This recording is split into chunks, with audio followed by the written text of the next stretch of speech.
Let's summarize the lecture with a storyline. I hope you like stories. Let's say you are a student who loves to write drafts but don't know how to. You really want to write drafts but you don't know how to provide a valid sequence and organization of information. And you really want to perfect your understanding of order, giving relevant examples and want to use technical descriptions. This is where this lecture comes in. At this stage, you are going to make your first draft. What really is a draft, by the way? There are a few stages you need to keep in mind. Initially, you need to consider the sequence in which you want to present your ideas.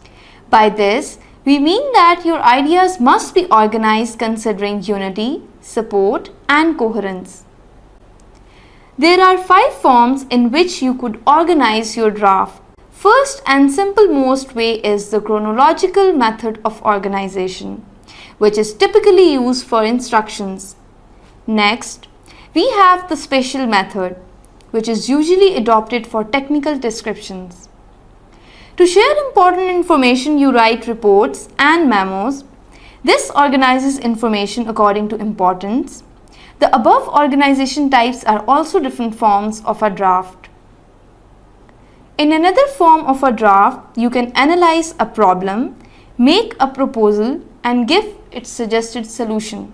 For showing alternatives, you opt for what's called the comparison or contrast as a method for organizing your content. There are 5 separate writing characteristics that will help your reader to understand your draft. Number 1. In a thesis statement, you introduce your topic and write a 1-sentence statement. Number 2. For clarity, each paragraph should begin with the topic sentence that states the main idea of that paragraph. Number 3.